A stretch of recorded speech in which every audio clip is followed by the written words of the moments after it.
It's a special day for our Spokane community. Today we are here to announce that we have solved the kidnapping, rape, and murder of 9-year-old Candace Rogers in 1959. Before we get started with the details of the investigation, I'm going to introduce some people that are going to be speaking, as well as some special guests that are here.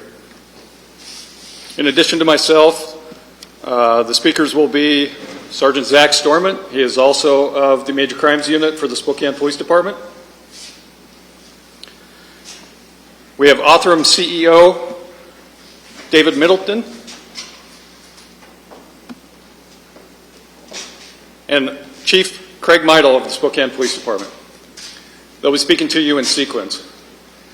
Our special guests today are former retired prosecutor Frank Johnson. Thank you, Frank. Frank was a young prosecutor at the time that this terrible tragedy occurred and worked closely with the investigators at the time. We also have retired Captain Richard Olberding. Thank you, Captain. Captain Olberding was a young patrolman working graveyard. He was held over at the end of his shift, and he was one of the 2 officers that actually found Candy Rogers' body. He mentioned to me that that image still haunts him to this day. We also have retired Detective Brian Hammond. He was the latest detective prior to Sergeant Zach Storment to work on this case, and he put a number of years into it. In addition to those 3, we have Washington State Patrol forensic scientist Brittany Wright.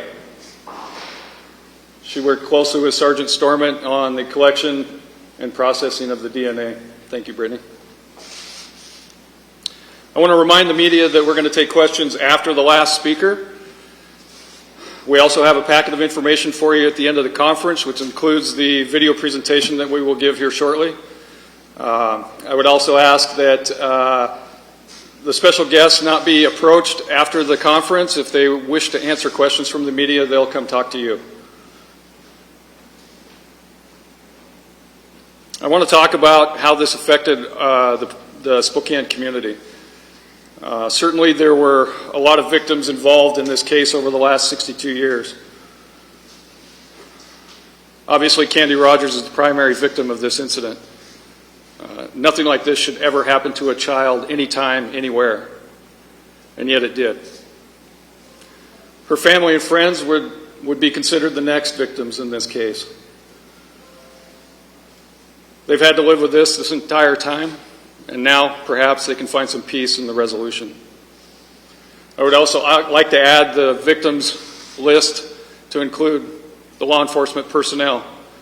We had 3 generations of law enforcement personnel that worked on this case. And from my personal experience, when a case goes unresolved, it leaves you hollow. Fortunately, we can put an end to that as well. And lastly, we have a new victim. That would be the perpetrator's family.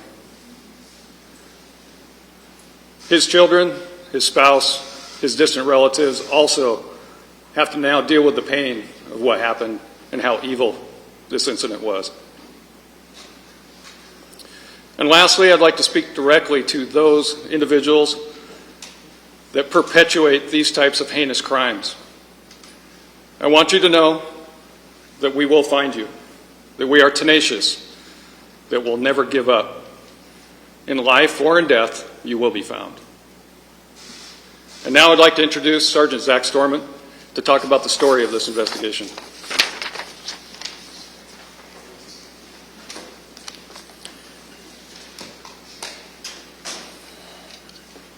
So I'm going to start with a video that was produced last night, and then I'll take you through the case.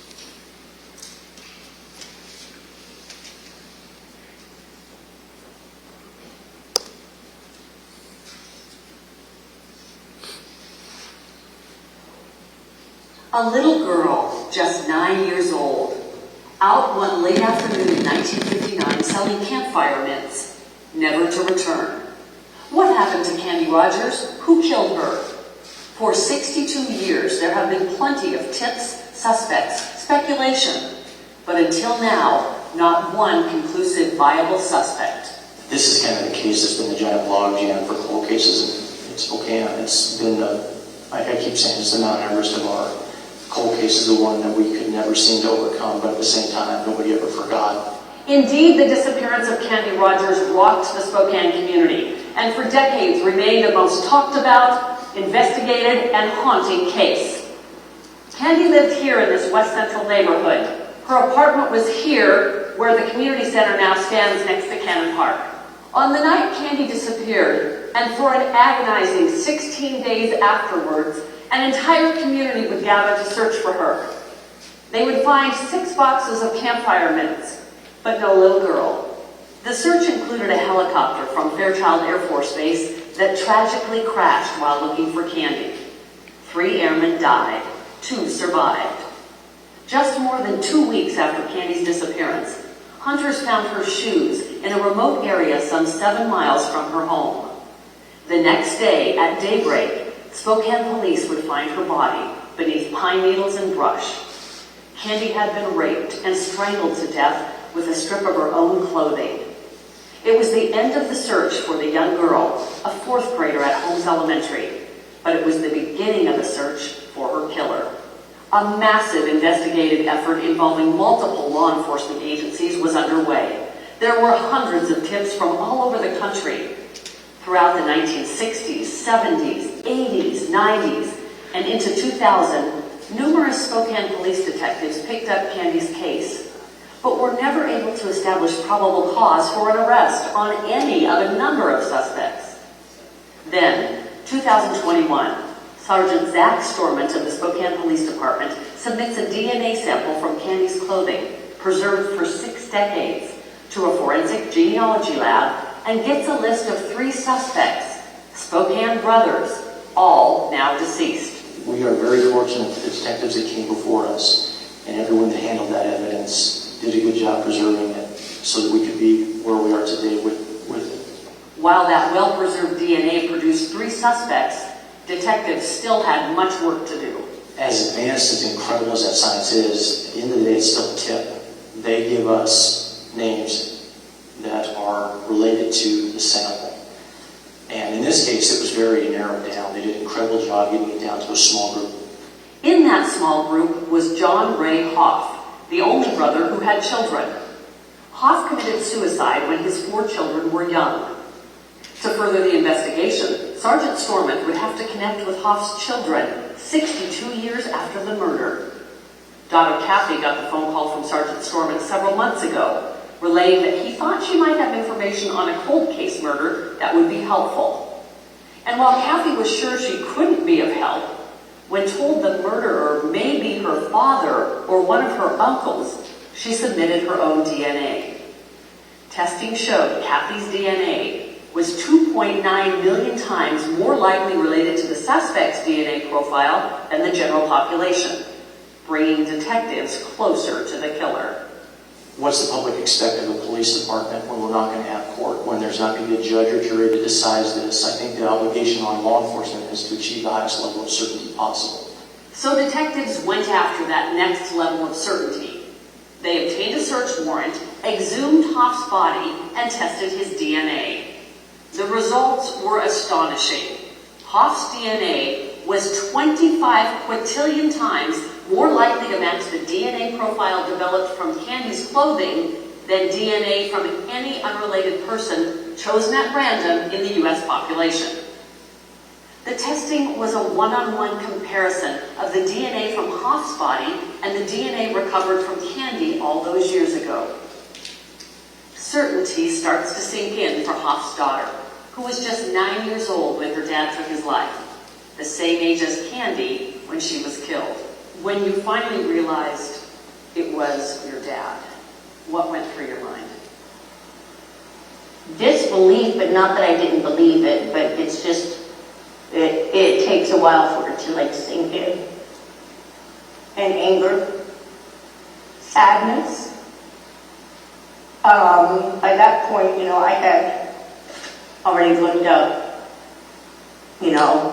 someone, a little girl murdered, and 1959, so I knew who it was. It's just really sad to find out that someone that, not even that it's just your dad, but just someone in your family could do something like that.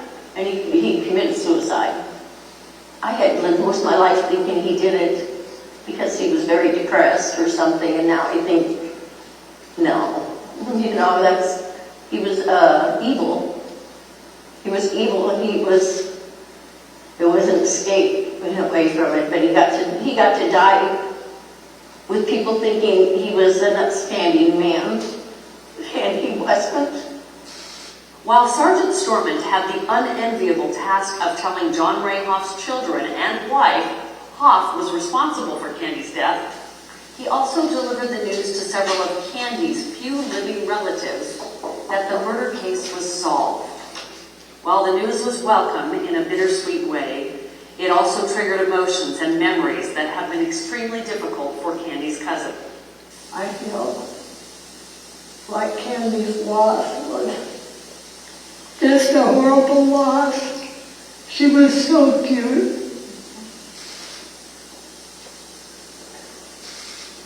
And she didn't have much time.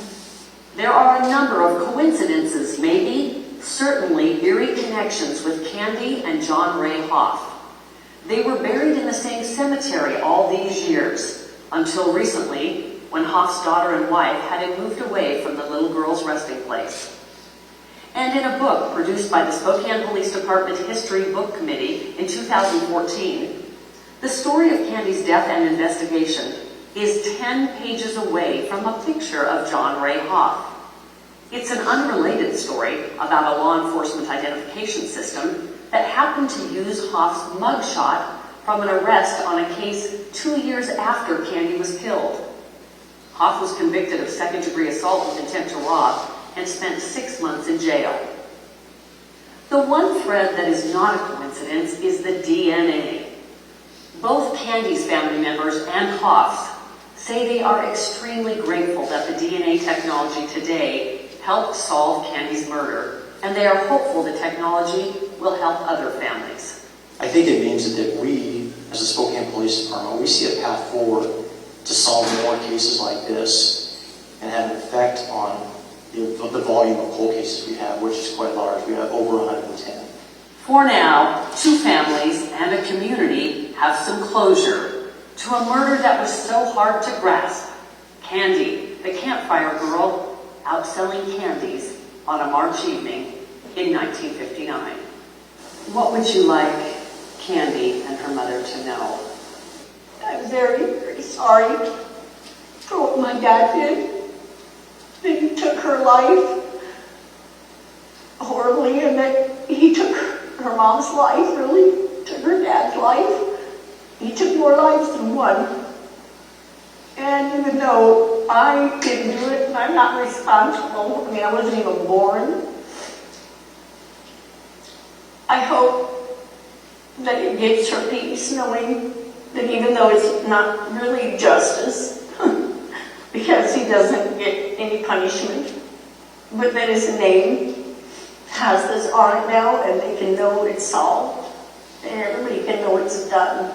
I wish that we would have known who killed her when they were still alive, her mom and dad and her grandparents. She was an only child, her mom was an only child, and so it's actually sad that they passed away with not knowing who had taken their granddaughter and daughter's life. So I hope everybody's at peace now. I know that we are.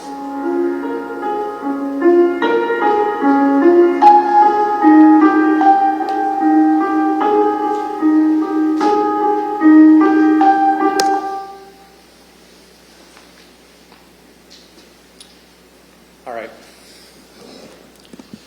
Bear with me, I'm kind of a pacer when I talk. Again, my name is Zach Storment. I'm a sergeant with the Spokane Police Department. Even though this has been 62 years, this is still a very emotionally charged case. And we saw that last night. We've kind of battled as to how to release this massive case. And we've known now the result for about a month and a half. But as those days have progressed, more and more people have known. And for the people out there that knew Candy and considered her a friend or a classmate or a cousin or a relative that didn't get a a personal introduction to the case for me. I'm sorry for that. But we did the best we could with what we had, and the fact that this case is just a monster. Even though this happened 62 years ago, there are a lot of people still living in Spokane to live through it, and for them this is a vivid memory. For those that don't know this case well, and because it is so old, there are many people that are going to have to hear this for the first time, and you have to be cautious, and there's no way around saying this is a violent crime against a small child that is hard to hear. For Candy, she did not make her 10th birthday. She was born on July 13th of 49, and she was described as small for her class size, only 4'4". She lived in the west central neighborhood of Spokane, Washington, which you can see on this map. 2104 pictured here is the home of her maternal grandparents, Stanley and Lita Newton. Candy lived next door. This is actually a grocery store with an apartment above. She lived upstairs there with her mother, Elaine. Stanley and Lita Newton were a big presence in the girl's life and a big part of raising her. For Candy, March 6, 1959 meant the beginning of campfire mint sales. Candy was not a campfire girl, but was aspiring to become one. She was a member of the junior member of that organization called Bluebird Girls. Candy got out of school at Holmes Elementary at the normal time and headed home. Towards her house, but stopped along the way to pick up the mints that she would sell. She was such a little thing, they could only give her 7 boxes. She carried them in a little cardboard carrier. And people described her having quite the arm load, making it her way back to the house with her school books. But we do know she made it home. Her grandma talked to her for a period. She went out in the yard and played with her dog for a while. She's described as eating an oatmeal cookie. She then went next door, went upstairs to her own apartment, where she visited with Elaine's friend, Betty. And Betty actually offered to buy mints from Candy. But Candy was following the rules, and the rules required you cannot sell mints until after 4 p.m. So she then set out into her neighborhood. This map that you see now pretty much captures the area she traveled. She did go a little bit further west, but we believe this is pretty accurate. This is a picture from a GIS photo taken in 1958. We're fortunate to have these maps, and it's really just coincidence they were taken at the time. I think the next GIS maps were taken in the mid-60s or so. So this is pretty accurate to what West Central Spokane looked like at that time. We do know that Candy did visit quite a few doors that day. This is one map, one of our efforts to try to draw the route Candy took. And there's a lot of challenges in making a map like this. One is we're tracking the movements of a 9-year-old and trying to follow her logic. And it's not that she doesn't have any, it's just we're not sure what she was doing. The other part of this is before the age of having cell phones and electronic devices everywhere. So people who tried to estimate the time Candy was there really had to use TV programs and a best guess. So we have a wide range of half-hour increments. The other part of this is this neighborhood is flooded with campfire girls and Bluebird girls selling mints at this period. Many people believe they saw Candy but are not certain. Others are certain and are probably wrong. There's reports of Candy selling mints all over Spokane that are just not accurate. At the end of the day, the detectives really have to rely on people who had children, who knew Candy, who were at the home when she visited that door. And we'll get to this a little further down the line, but I want to draw your attention to the bottom left of that screen. Everything we discuss, and that's going to be a recurring theme in my presentation here, is the concept of certainty. If we had 10 different people go through the case file and drop this map, it's going to look different, just because of those variables I talked about.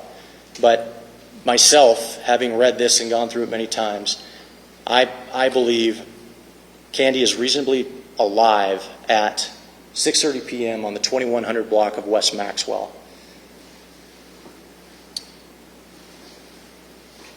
So one of the hard and fast rules that Candy had in her home was that she was supposed to be home before dark all the time. That didn't have to be told to her every night. Darkness on March 6, 1959, and every year, of course, falls at 5:42 p.m. We know that Candy's alive at this point because there are people who knew her that confirm this. So she wasn't home on time, but her family became concerned. So by about 6 p.m., Grandpa Newton and friends and neighbors begin looking for her. Mom begins looking as well. And this quickly grows into a bigger and bigger search. Eventually, police are notified, and Spokane Police Department officers and Spokane County Sheriff's deputies and civil defense volunteers respond to the area to begin looking for Candy. The man pictured below is Inspector Piper. He was a central part of this search for the 16 days that followed looking for Candy. I believe an inspector at that time is probably the equivalent of a lieutenant. I'm not sure about that. Of course, we know Candy was not found, and by 9 p.m. that night, campfire mint boxes were being found along Pettit Drive, and I'm going to refer to this map over here. Again, the reference of Candy's home. The green dot represents where Inspector Piper set up a roadblock that night and sort of a command post. The orange dots refer to my best efforts to place where the mints were found. Unfortunately, I can't be very accurate in that, and I again go back to the concept of certainty. That's my best effort. But they do indicate a path that she's being taken. I have to go back a little bit and say that night they are not entirely certain they're Candy's mints. That takes a while to get that confidence, and they had a count to deal with. They finally found that Candy did successfully sell 1 box of mints. The other 6 were found along this route, and I believe by that night they had pretty good certainty that these are Candy's and something terrible has happened. The cardboard carrier she was using to carry those mints was also found sitting upright along the road. It's an interesting side note that I can't add much clarity to, but the mints were found on both sides of the road. And I know that some people would like to think that Candy fought and maybe was throwing them out the window to draw attention to the situation. I don't know. I can't shed any light on that, and I don't know that we ever will be able to. This is a picture of those mints, and they're actually, the very mints are on display over here in the box, in the glass case.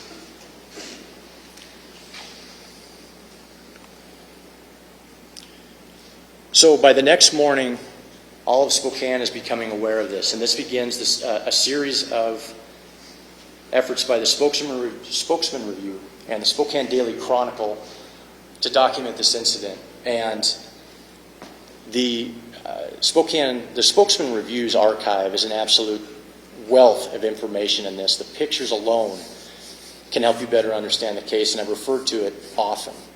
This is one of the first articles they produced. This triggered a response in our community that I doubt will ever be equaled. A command post was set up at the bottom of Pettit Drive, and that's near this dot here. That command post stayed there for many days. There's a point where people could have observed many different uniforms coming in. I have some of them listed here: Air Force, Marines, Washington Water Power, United States Postal Service, Inland Paper. People from every station in life came to help Candy.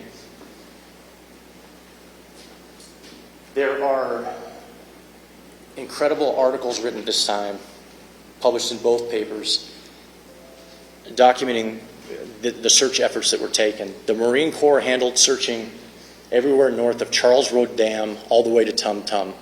Aircraft were in the air. People were on horseback. People that showed up on foot and didn't have a means to get to a search area were put on the back of police motorcycles and driven to a new search grid. That river canyon pictured in that map was searched extensively.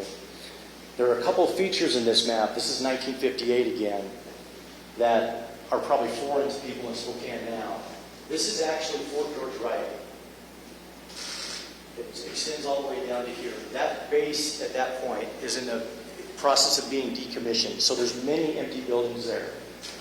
But those buildings were checked more than once, and I believe the FBI helped with that. This area down here is called Natatorium Park. That area was checked extensively as well. That's a amusement park, for lack of a better word. There's a giant swimming pool, roller coaster, and that type of thing. Both of those structures or places are really different now, of course. Despite everyone's best efforts, Candy's not being found, and I'm still talking about March 7th. And as if things are not bad enough at that point, this is a picture depicting the actual helicopter that came to help. Fairchild deployed this helicopter on March 7th. This picture is taken at the parade grounds, again, at Fort George Wright. And there's stories of the crew trying to get Inspector Piper to fly, and he did not want to. He seemed to have a fear of flying. Unfortunately, that helicopter took off to fly the River Canyon and struck high-tension wires over 9 Mile Reservoir and went into the water.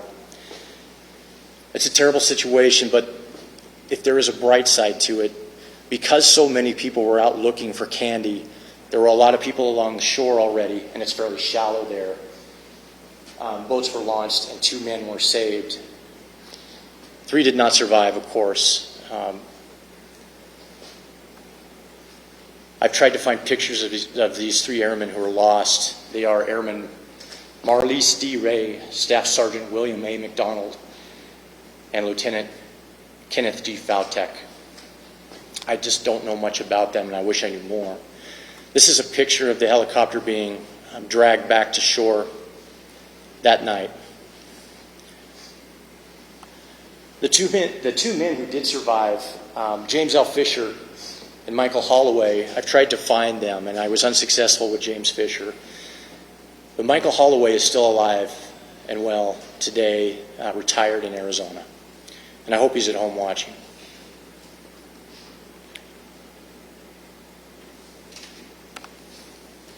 Again, more pictures from the Spokane Review. And this is a picture on the right that I hadn't seen until very recently. A picture of Elaine Rogers with her daughter Candy. This is a picture, a snapshot on the left of the command post set up at the bottom of Pettit Drive. So the search goes on for 16 days. Unsuccessfully, and obviously hope has to be fading to some degree. But what is remarkable, volunteer efforts sometimes are short-lived, but the dedication here is it's really staggering. On the final weekend, 1,200 people came to the command post to help with the search. That's an incredible number by any standard. Of course, we know because we're here today that this did not end well. On March 21st, 2 airmen who were off duty took some time to go hunting off of Old Trails Road. They're on about the 5100 block. They noticed a pair of child's shoes placed near a tree and did not think much of it at the time. They left them there and continued on their way, eventually made it back to base, but the conversation continued. And eventually it was suggested that we need to call the police about this because they could be related to that little girl. And of course that was done. The police contacted them, and the police arranged to search that the next morning at first light. And graveyard officers were piled into cars and taken to that area. And we have one of those men here today. Not far from where the shoes were found, one of those men noticed a knee sticking out of the brush pile, and Candy had been discovered. The search was over, and of course had not ended well.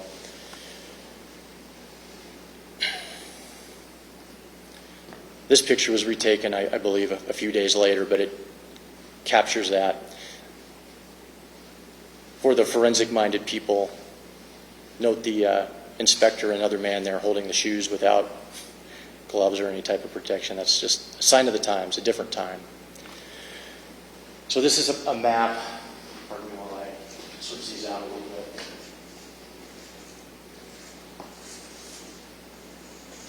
This is a modern map. This is Spokane as it exists today. For reference, where we started in west central Spokane, that original command post, and the spots where the mints were found. Up here, we go to the 5100 block of Old Trails Road, and this is where candy was found.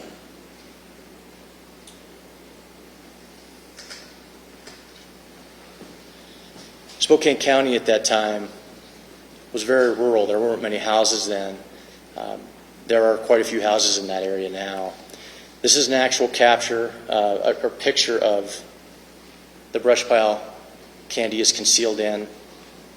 Another taken with a little better light. An autopsy is done the next day on March 23rd. The cause of death is determined to be strangulation. There is very obvious sexual assault. And Candy's feet are bound with a torn strip of her own slip, and another piece of that fabric is also knotted around her neck and used to strangle her as a ligature. Because this area is in unincorporated Spokane, and this would be the same case today, the Spokane County Sheriff's Department launches a homicide investigation. I tried to capture some pictures from the detectives involved, but the short story on this is every detective was involved for both the city and the county. But these three men are Spokane County Sheriff's Department detectives.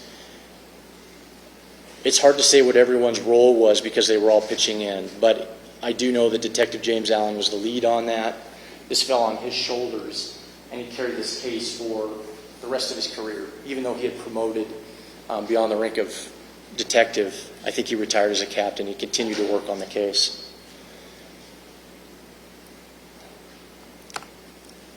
Tips come in droves, hundreds of tips. Eventually these files will become public and everyone will be able to see these, and I think most people would be impressed by the number of calls and reports that came in. And over the years they worked through these. And in the early 60s there was promise. There were things that looked good as far as suspects go. Hugh Morris is a name that emerged early in the case. In 1963, this gentleman, Frank Hayes Johnson, and Detective Allen worked on that. They actually traveled to Minnesota. Hugh Morris was in prison or incarcerated there pending trial for where he ultimately was convicted of a homicide and spent the rest of his life. He was convicted for homicides here in Spokane as well, but never returned.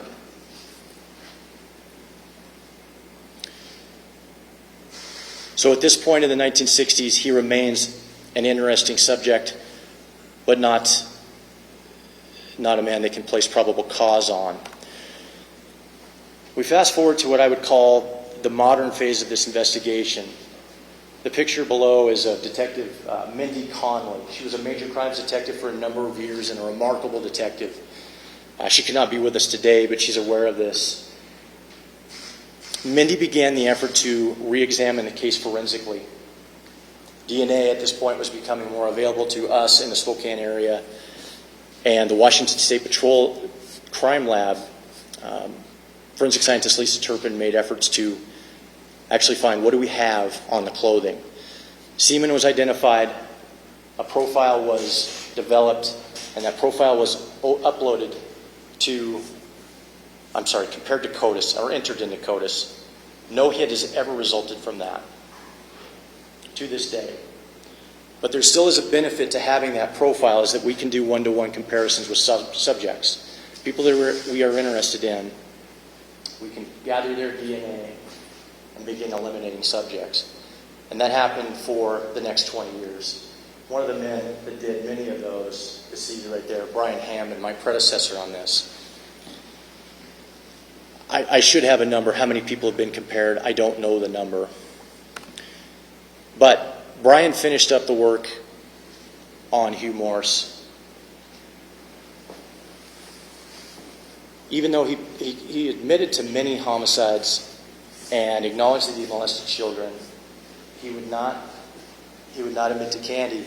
And in fact, he passed a polygraph and his DNA does not match.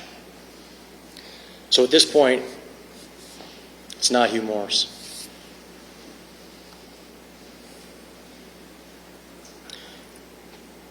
People that know this case or have read the blogs and some of the articles that have been written will know what I'm talking about with the grape gum. The grape gum is something I want to take a little bit of time to address as to why it took on the life it did. Any homicide investigation, including current ones, when maybe they're not going well or moving as fast as we would like, detectives, citizens alike, you're stuck with what you have, and that thread will get pulled probably more than it should, and the value of what is considered evidence will be assigned a greater value than it deserves. That is my opinion of what happened with we're calling the grape gum. So I want to go over what that actually is. This is a picture of the jumper Candy was wearing at the time. Grape gum came from an observation made by a detective on March 23rd in 1959 during autopsy. This is what detectives do, and I'm not suggesting the detective did anything wrong. He made a note that this stain appeared to be gum and it had a grape smell to it. Somehow that morphed into fact that it is grape gum, and then somehow later on the suggestion was that it is a calling card that the killer smeared on Candy. Part of that goes with Hugh Morse, who was a grape gum chewer, and why he became interesting eventually.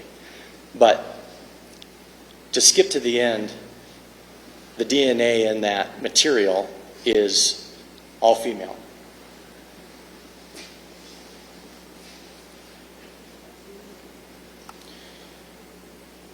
So finally, after all this talking, I'm finally to the point of how this resolution comes. Brittany Wright, as much as any person that ever worked this case, deserves huge amounts of credit for showing us the way. She had been working other cases. She works many cold cases, and it came across a company called Othram. And Othram is here today. I'm very grateful for that because I cannot possibly explain their science. But Brittany had trained me, I believe that's the appropriate word, over the years to be cautious with consuming DNA. The Candy Rogers DNA was very difficult to crack. We had tried, we presented it to another lab last year in 2020, hoping they could do it, and they declined it. They declared the DNA too degraded to work. So Brittany, I think it was February 5th, called me and said, I think we have a lab that can do this. And because I trust her, I made a call to them that day, and I was also impressed. Pulling up their website, you can see they've already solved a number of cases, and off it goes. By the first week of March, Candy Rogers' DNA is on the way to Texas. When we send a case like this out, for me it's similar to a moon mission. The Apollo rockets, the capsule goes onto the dark side of the moon. That's our case, it's gone. I don't know whether they're alive or dead. I'm hoping for the best, and I hope that someday the radio comes to life. So we go on for months, and we pretty much spend the summer of 2021 working leads that still come in on this case. Even after I've known who the killer is, we still get leads. This year, while I was waiting for my Apollo rocket to come back, people called in concerned that family members of theirs might be Candy Rogers' killer. We collected DNA near Portland, we collected DNA in Sandpoint, and we collected DNA in, I believe, Hilliard. All those samples were compared by Brittany Wright, and none of those people were responsible. So finally,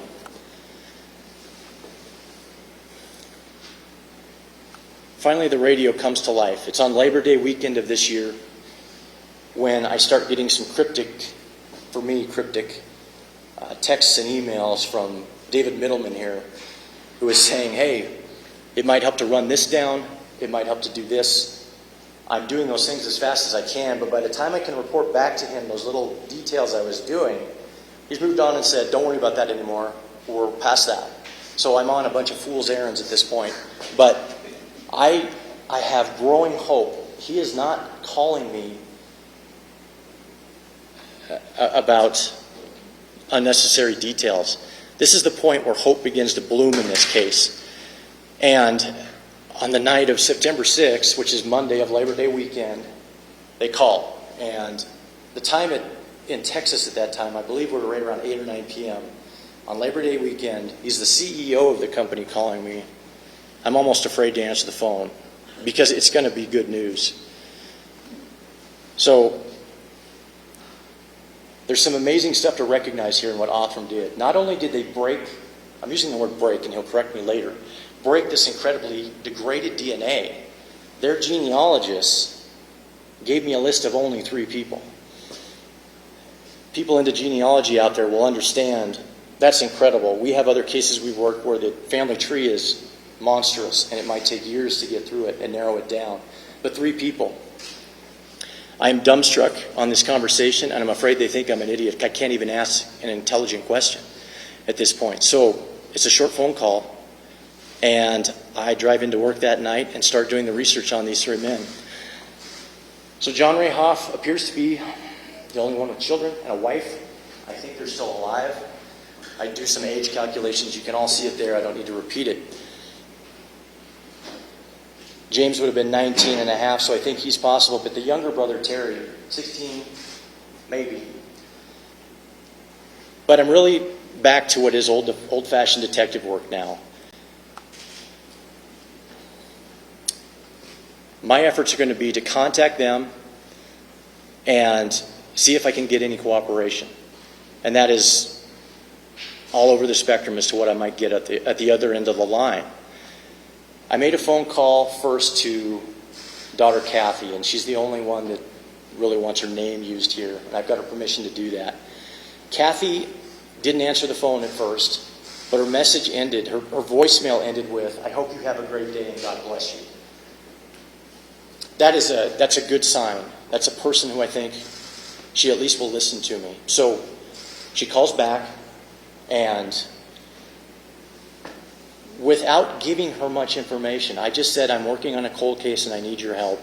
I'm not disclosing details." She doesn't know the name Candy Rogers. She drives down to the police station and is there within 45 minutes.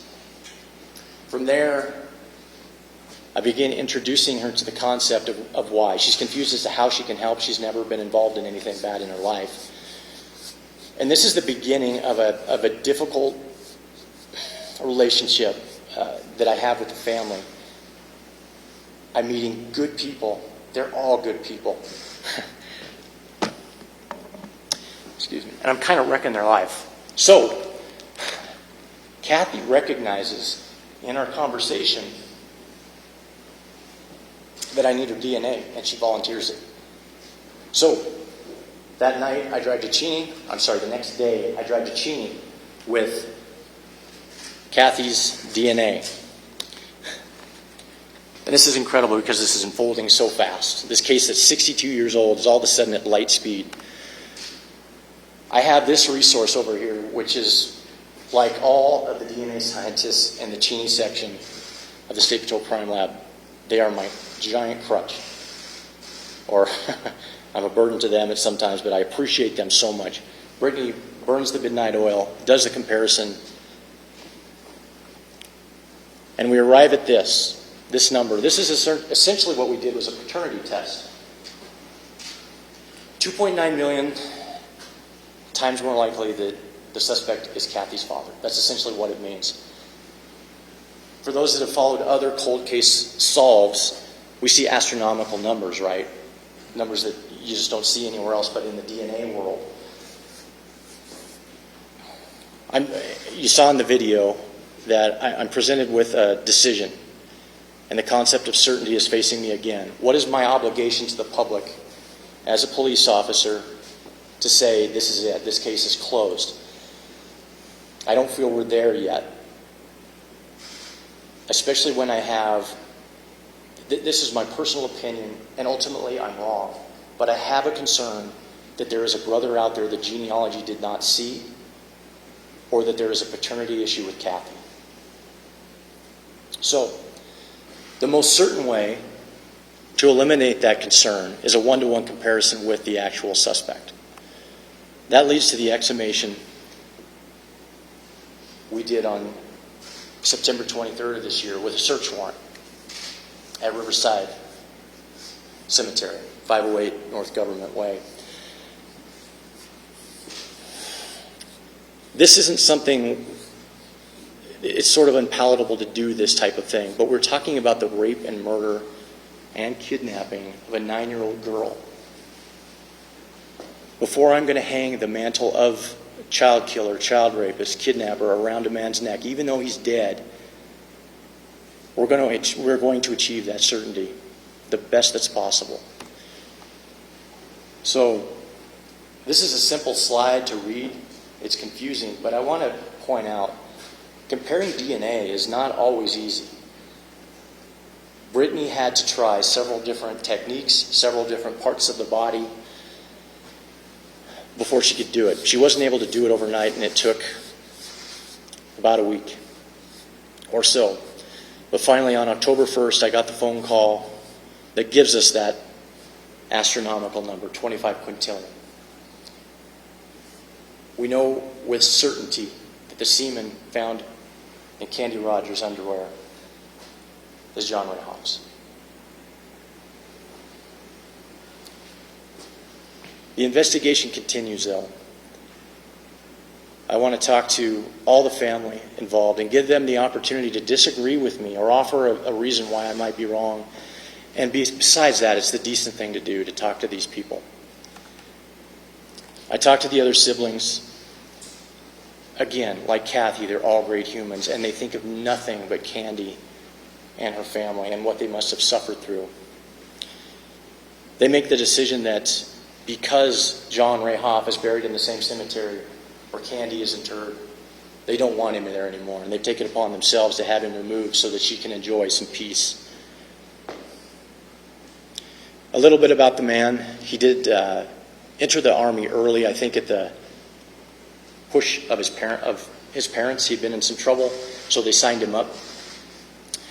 His main job in the in the Army was protecting Fairchild. There was an agreement that Army manned the Nike missile sites that surrounded Fairchild at that time. Many of those places are defunct, but the buildings still stand.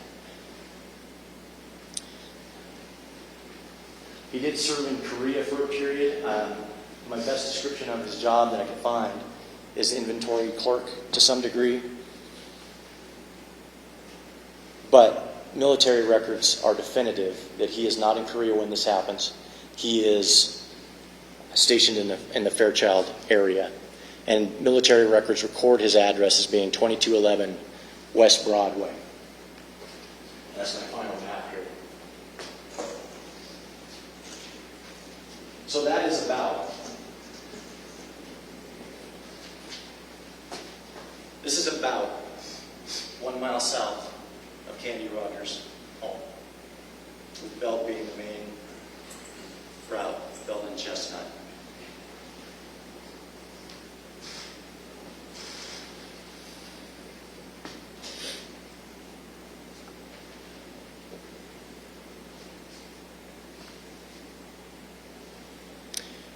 So this picture, I'm fortunate to have it, and I thank the History Book Committee because they are so thorough in documenting the history of the Spokane Police Department. We have this photo. Otherwise, I don't know that we would have any. Police records in this matter are very frustrating. I can't find anything. The next photo, take note of the sketch that's done. The video already discussed what happened here, but there are some notes on the side of this sketch. One of the obvious questions that comes about with this guy, what else did he do? This level of crime, this isn't where a person starts. But to answer that question, I'm not certain. I don't have great records, and I'm at the mercy of public sites like Ancestry.com. The Spokesman Review site is helpful, and myheritage.com, where we got a lot of this information. But you will see, and this is part of the packet you'll get, there are report numbers referencing other crimes he committed. The woman he accosted in Brown's addition in 1961 is alive and she's aware of this. I didn't tell her the name of the killer, but she did survive his attack in 1961. But there's a notation on the side of that sketch mentioning a rape. I'm going to continue to look into that, but I don't know much about it right now. I know that's a question that will come later. Because of that conviction, he was declared a deserter with the Army and discharged. He spent the rest of his life in various jobs. He sold Cutco cutlery. He worked at Western Pine Lumber, which I believe was at 200 East Jackson in Spokane. And he finally worked at the Armor Meatpacking Plant. There he received a chemical burn to his face, and his life finally ended in suicide in 1970 at the age of 31.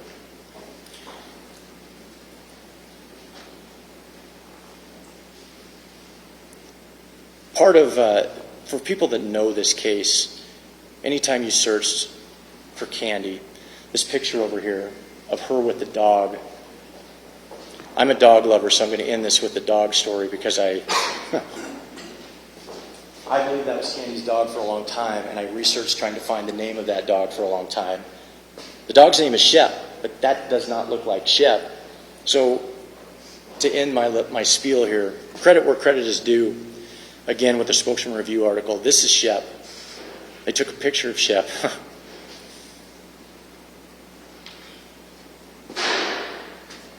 Very sad.